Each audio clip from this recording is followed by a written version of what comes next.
ဒါဟာထောင်ချောက်ပဲ Scientist TV မန်ကဒီစကားကိုပြောလိုက်တဲ့ချိန်မှာအမားတို့မြင်နေရတဲ့စစ်ပွဲရဲ့အတိတ်ပဲကတစ်ချက်ထဲနဲ့ပြောင်းလဲသွားပါတယ်။ဘာကြောင့်လဲဆိုတော့ Alliance တပ်ဖွဲ့တွေက Astro တွေကိုတိုက်ဖို့ရှေ့ထွက်လာတာမဟုတ်ခင်ရောသူတို့ကိုယ်တိုင်က Astro တွေအာယုံစိုက်လာအောင်တမင်တကာချထားတဲ့ထောင်ချောက်ဖြစ်နေရောဒါဆိုဒီတပိုင်းလုံးမှာဖြစ်ပျက်ခဲ့သမျှဟာတာမန်တိုက်ပွဲတစ်ခုမဟုတ်တော့ပါဘူး။တစုံတစ်ခုကိုအစင်သင်ဖြစ်လာဖို့အချိန်ဆွဲနေတဲ့စစ်စင်ရေးတစ်ခုဖြစ်လာပါတယ်။ပြီးတော့အပိုင်း80ရဲ့အဆုံးမှာဖြစ်ပျက်သွားတဲ့အရာကဒီစစ်စင်ရေးရဲ့တကယ်ရွယ်ချက်ကိုပို့ပြီးမေးခွန်းထုတ်เสียဖြစ်စေခဲ့ပါတယ်။ဒီကနေ့မှာတော့အပိုင်း80ထဲမှာလူအများစုလွတ်သွားနိုင်တဲ့အသေးစိတ်အချက်တွေအရင်အပိုင်းတွေနဲ့ဆက်ဆက်နေတဲ့သဲလွန်စားတွေပြီးတော့ Alliance တွေကတကယ်ပါကိုစောင့်နေတာလဲဆိုတဲ့ခံမှန်းချက်တွေကိုတစ်ချက်ချင်းစီခွဲချမ်းကြည့်သွားပါမယ်။အားလုံးပဲမင်္ဂလာပါနော်။ Coast မြန်မာ Channel ကနေပြန်လဲကြိုဆိုလိုက်ပါရရှင်။အချိန်အတော်ကြာစောင့်ခဲ့ရပြီးနောက်ဆုံးမှာတော့ Skibidi Toilet အပိုင်း80ရောက်ရှိလို့လာပါပြီ။ဒီအပိုင်းကိုတာမန်မျက်စိနဲ့ကြည့်လိုက်ရင်အကြီးစားတိုက်ပွဲတစ်ခု Astro တွေရဲ့ထိုးစစ်တစ်ခုနဲ့အဆုံးသတ်သွားတဲ့အပိုင်းတစ်ခုလို့ပဲထင်ရနိုင်ပါတယ်။ဒါပေမဲ့အစကနေအဆုံးထိပြန်စင်စားကြည့်လိုက်ရင်ဒီပိုင်းမှာတကယ်အရေးကြီးတာကဘသူကိုနိုင်သွားလဲဆိုတာမဟုတ်ပါဘူး။ Alliance ဟာ Astro တွေကိုတိုက်နိုင်ဖို့အင်အားစုနေတာလား။ဒါမှမဟုတ် Astro တွေကိုတနေရာတဲ့ကိုတမင်ဆွဲခေါ်ပြီး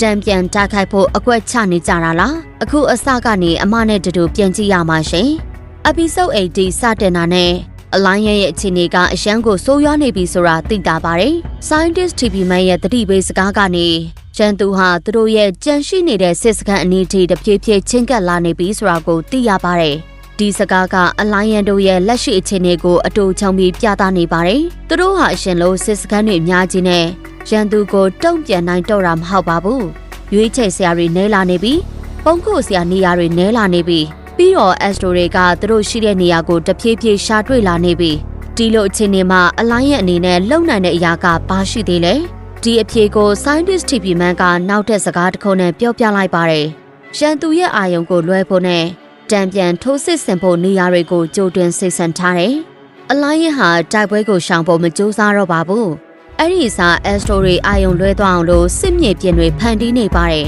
။ဒါပေမဲ့ဒီစစ်မြေပြင်တွေကိုဖန်တီးရတဲ့ရည်ရွယ်ချက်ကဘာလဲ။ Scientist TV မန်ကအဖြေကိုတိုက်ရိုက်ပြောထားပါတယ်။အချိန်ဆွဲဖို့ပါ။အဲ့ဒီနောက်စကားအဆုံးမှာအမားတို့မမေ့တဲ့စကားတစ်ခုထပ်ပြောပါတယ်။ဒါပေမဲ့မှတ်ထားကြ။ဒါဟာထောင်ချောက်ပဲ။ဒီညမှာထောင်ချောက်ဆိုတာကိုနည်းနည်းစဉ်းစားကြည့်အောင်ပါ။ရန်သူကိုအာယုံလွှဲဖို့ဆိုရင်တနေရာမှာရန်သူအာယုံဆိုင်အောင်လုပ်ရပါမယ်။အဲ့ဒီအတွက် Alliance တပ်ဖွဲ့တွေဟာကိုအန်ဒီရဲထည့်ပြီး Astro တွေအာယုံဆိုင်လာအောင်လုပ်နေရတာပါ။ဒါကြောင့် Episode 80ရဲ့အစပိုင်းကတည်းက Alliance ဟာအနိုင်ရဖို့တိုက်နေတဲ့ပုံစံမဟုတ်ပါဘူး။အချိန်ဆွဲနေတဲ့ပုံစံပါ။ပြီးတော့ဒီချက်က Episode 80ရဲ့နောက်ပိုင်းဖြစ်ပျက်တွေအားလုံးကိုနားလည်ဖို့အဓိကတော့ချက်တစ်ခုဖြစ်လာပါတယ်။ဒီအပိုင်းမှာနောက်ထပ်စိတ်ဝင်စားစရာကောင်းတာတစ်ခုရှိပါတယ်။ရှေ့တန်းကိုရောက်လာတဲ့တပ်ဖွဲ့ဝင်တွေဟာ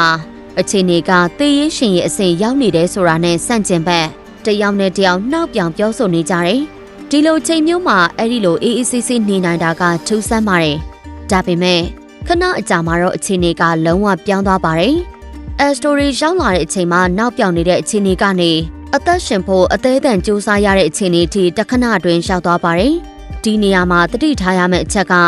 Alliance ဟာ Astro တွေရဲ့အင်အားကိုမသိလို့ဒီလိုလုပ်နေတာမဟုတ်ပါဘူး။သူတို့ကဒီလိုဖြစ်လာမယ်ဆိုတာသိပြီးသားဖြစ်နေတာပါ။ဘာကြောင့်လဲဆိုတော့ Scientist TV မန်ကိုရိုင်းကဒီစစ်စင်ရေးကိုထောင်ချောက်လို့သတ်မှတ်ထားတာကြောင့်ပါ Scientist TV မန်ကအစကတည်းက DNDA ကိုသိပြီးသားဖြစ်နေပါတယ်။သူကိုယ်တိုင်လည်းတပ်ဖွဲ့ဝင်တွေကိုအသက်ရှင်အောင်နေပါမကြရှုံးစေပါနဲ့လို့မှာထားခဲ့တာကြောင့်ပါ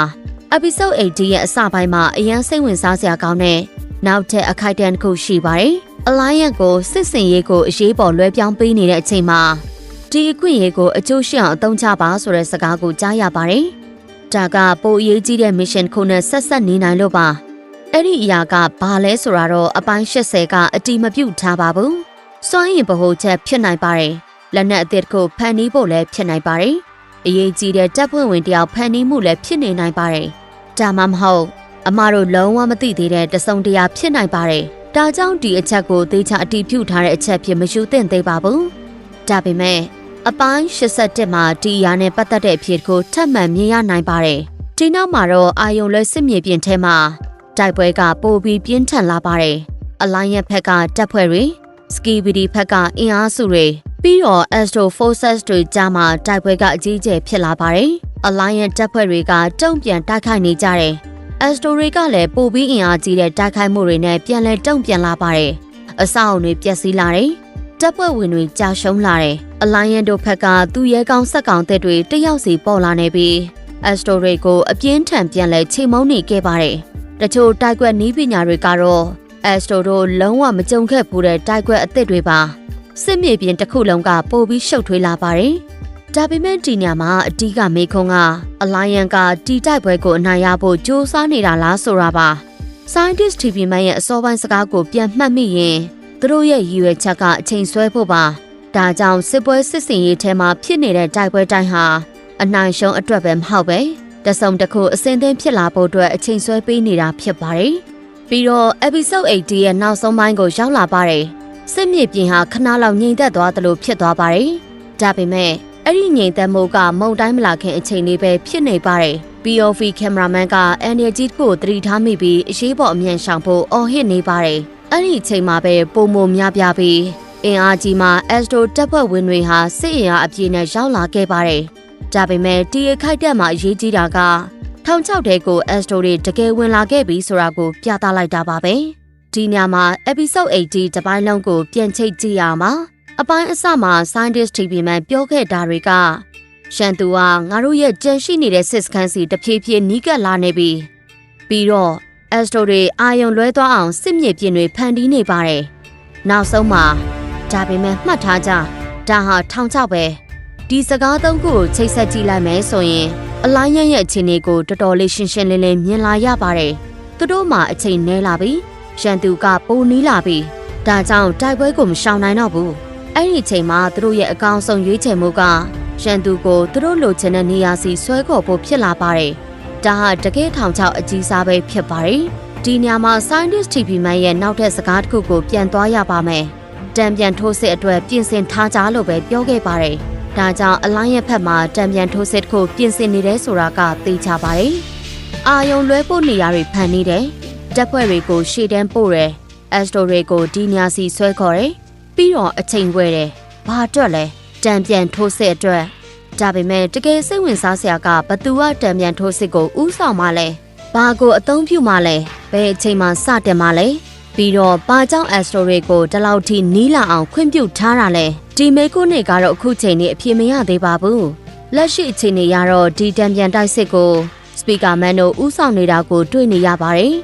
ဒါပေမဲ့တကယ်လို့အလိုင်းယန်ဟာဒီလောက်ထိအန်ဒီရရှိတဲ့တိုက်ပွဲမှာအသေးခံပြီးအချိန်ဆွဲနေရတဲ့ဆိုရင်သူတို့စောင့်နေတဲ့အရာဟာတာမန်တိုက်ခိုက်ရေးအစီအစဉ်ကိုမဟုတ်နိုင်ပါဘူးကြည်မန်းပါဝင်လာနိုင်ပါတယ်အမားတို့ပြန်လဲမြင်တွေ့ချင်နေပြီဖြစ်တဲ့ Titan တွေမကြခင်ပြန်လဲထွက်ပေါ်လာနိုင်ပါတယ်Alliance နဲ့ Skibidi တို့ဘက်ကအင်အားကြီးတပ်ဖွဲ့တွေပူးပေါင်းပြီး Astro တွေကိုတနေရာထဲမှာတိုက်ခိုက်ဖို့ပြင်ဆင်နေတာလည်းဖြစ်နိုင်ပါတယ်။ဒါပေမဲ့ဒီအရာတွေထက်ကပိန်ဟာမှအပိုင်း80မှာအတီးပြုတ်မထားပါဘူး။ဒါကြောင့်ဒါကိုခမ်းမန်းချက်အနေနဲ့ပဲထားတတ်ပါတယ်။တကယ်ရေးကြီးတာက Alliance မှာတံပြန်ထိုးစစ်ကိုရှိနေတယ်ဆိုတာပါ။ပြီးတော့အဲ့ဒီတံပြန်ထိုးစစ်အတွက်သူတို့ဟာအခုလိုအသက်နဲ့ရင်းပြီးအချိန်ဝယ်နေကြတာဖြစ်နိုင်ပါတယ်။ဒါဆိုအပိုင်း87မှာဘာတွေဖြစ်လာနိုင်မလဲပထမဆုံးဖြစ်နိုင်တာကတံပြန်ထိုးစီရဲ့တကယ်ရွယ်ချက်ကိုစတင်မြင်ရနိုင်ပါတယ်အပိုင်း80မှာအချိန်ဆွဲနေခဲ့တာဆိုရင်နောက်အပိုင်းမှာသူတို့စောင့်နေတဲ့အရာကိုစတင်ပြသလာနိုင်ပါတယ်ဒုတိယအနေနဲ့ Astro တွေကတီထောင်6ဟာတာမန်တိုက်ပွဲမဟုတ်တာကိုရိပ်မိသွားနိုင်ပါတယ်အဲ့ဒီလိုဖြစ်လာရင်အလိုင်းရဲ့ကျန်ရှိနေတဲ့စစ်စခန်းတွေကပိုပြီးအန်ဒီရကြီးတွေရှိလာနိုင်ပါတယ်တတိယတစ်ခုကတော့ကြည်မန်းတာမမဟုတ်အင်အားကြီးတိုက်တန်တယောက်ရဲ့ပြန်လည်ဝင်ရောက်လာမှုကိုမြင်လာရနိုင်ပါတယ်။ဒါကတော့လက်ရှိသဲလွန်စားတဲ့အပေါ်အခြေခံထားတဲ့ခံမှန်းချက်တစ်ခုပါ။ပြီးတော့နောက်ထပ်စိတ်ဝင်စားစရာကောင်းတာက episode 80တံပြန်ထိုးစစ်ရဲ့တကယ်ပြစ်မှတ်ဟာ Astro တွေထဲကဘသူလဲဆိုတာပါ။တာမန်တပ်ဖွဲ့တွေလားအင်အားကြီးတပ်မိုးတယောက်လားဒါမှမဟုတ် Astro တွေရဲ့ပိုကြီးတဲ့စိတ်အင်အားတစ်ခုကိုတနေရာထဲစုစည်းဖို့လားဒါကတော့ episode 81ကိုစောင့်ကြည့်ရမယ့်အကြီးမားဆုံးမိကုန်းတွေထဲကတစ်ခုဖြစ်လာနိုင်ပါတယ်။အခု episode 80ရဲ့နောက်ခံမှာရှိနေနိုင်တဲ့အသေးစိတ်ချက်လက်တွေကိုကြည့်ရမှာ Scientist TV မှန်စကားပြောနေတဲ့ချိန်နောက်ခံ monitor တွေကိုသေချာကြည့်ရင် စစ်မြေပြင်တွေရဲ့အခြေအနေကိုပြသထားတဲ့ပုံစံတွေကိုတွေ့ရပါတယ်။အလိုင်းရဲ့တပ်ဖွဲ့ဝင်တွေဟာအက်စတိုတွေရဲ့အမဲလိုက်တာခံနေရတာတွေ့ရပြီးစစ်စခန်းတွေလည်းကြာရှုံရင်သူတို့အတွက်နေရာတွေကတဖြည်းဖြည်းကျင်းလာသလိုဖြစ်နေတာကိုတွေ့ရပါတယ်။ဒါဟာအလိုင်းရဲ့လုံခြုံတဲ့နေရာတွေနဲလာနေပြီဆိုတာကိုတွယ်ဝိုက်ပြီးပြသနေတာဖြစ်နိုင်ပါတယ်။ပြီးတော့ဆက်သွယ်ရေးလိုင်းတွေမှာလည်းအနှောက်အယှက်တွေရှိနေပါတယ်။ဒါဟာအက်စတိုတွေရဲ့ဆက်သွယ်ရေးအနှောက်အယှက်ကြောင့်လား။ဒါမှမဟုတ်စစ်မြေပြင်အခြေအနေကြောင့်ပဲလား။အတီးပြုလို့မရသေးပါဘူး။ဒါပေမဲ့ဒီလိုအရာသေးလေးတွေက episode 80ရဲ့အခြေအနေကိုပိုပြီးစိတ်ဝင်စားစရာကောင်းစေပါတယ်။အခု episode 80တပိုင်းလုံးကိုပြန်ကြည့်လိုက်ရင်အစမှာ Alliance ကအရှုံးနဲ့နီးနေတယ်လို့မြင်ရပါတယ်။စစ်စခန်းတွေဆုံးရှုံးလာတယ်။ရှန်သူကပိုနီးလာတယ်။တပ်ဖွဲ့တွေကိုအန်ဒီထဲပို့နေရတယ်။ဒါပေမဲ့ Scientist TV မန်ရဲ့စကားတခုကအရာအလုံးကိုပြန်ပြီးပြောင်းလဲစေပါတယ်။အဲ့ဒါကတော့ဒါဟာ1600ပဲလို့ဆိုတာပါ။အဲ့ဒီစကားတခုကြောင့် episode 80ရဲ့တိုက်ပွဲတိုင်းကိုမေခွန်းထုတ်လို့ရလာပါတယ်။ဒီတပ်ဖွဲ့တွေကိုဘာကြောင့်ဒီနေရာကိုပို့ခဲ့တာလဲ။ Astro တွေကိုဘာကြောင့်ဒီနေရာစီဆွဲခေါ်ခဲ့တာလဲ။ဘာအတွက်အချိန်ဝယ်နေတာလဲ။ပြီးတော့ You better make this count ဆိုတဲ့စကားနောက်ွယ်မှာတကယ်ဘာတွေရှိနေတာလဲ။အမထင်တာကတော့ episode 80ဟာစစ်ပွဲတစ်ခုကိုပြသတဲ့အပိုင်းထက်နောက်ထပ်စစ်ပွဲကြီးတစ်ခုမစခင်ကြိုတင်ပြင်ဆင်နေတဲ့အပိုင်းပိုဖြစ်နေပါတယ်။အလိုင်းရဟာအခုချိန်မှာအင်အားနည်းနေတယ်လို့မြင်ရပေမဲ့သူတို့ရဲ့အစီအစဉ်ကတော့မပြီးသေးပါဘူး။တစုံတစ်ခုအတွက်သူတို့အချိန်ဆွဲနေကြပါတယ်။ပြီးတော့ဒီအချိန်ဆွဲတဲ့စစ်စင်ရေးဟာအောင်မြင်ခဲ့မယ်ဆိုရင်အက်စတိုတွေကိုပြန်လည်တုံ့ပြန်နိုင်မဲ့အခွင့်အရေးတစ်ခုရလာနိုင်ပါတယ်။ဒါပေမဲ့တခုတော့မသေးချသေးပါဘူး။ထောင်ချောက်ကိုချထားတဲ့သူကကိုယ်တိုင်ထောင်ချောက်ထဲပြန်မိသွားနိုင်ပါတယ်။နောက်ကြုံတွေ့လာရမယ့်အန်ဒီရီတွေကအလိုင်းရမျောလင့်ထားတာထက်ပိုကြီးတဲ့အရာဖြစ်ခဲ့မယ်ဆိုရင်ထောင်ချောက်ထဲဝင်သွားတဲ့သူတွေက Astro တွေလား Alliance တို့လားဒါမှမဟုတ်နှစ်ဖက်စလုံးလားအဖြေကတော့ episode 81မှာဆက်ပြီးတော့ပေါ်လာပါလိမ့်မယ်ဒါဆိုရင်ချေရတဲ့ပရိသတ်တို့ကဘလို့ထင်လဲ Scientist TV မှပြောတဲ့ဒါဟာထောင်ချောက်ပဲဆိုတာတကယ်ဘသူအတွက်ချထားတဲ့ထောင်ချောက်လို့ထင်ပါတယ်လေပြီးတော့အချိန်ဆွဲနေရမယ်ဆိုတဲ့စကားနောက်ွယ်ကအရေးကြီးတဲ့အရာကဘာဖြစ်မယ်လို့ထင်လဲ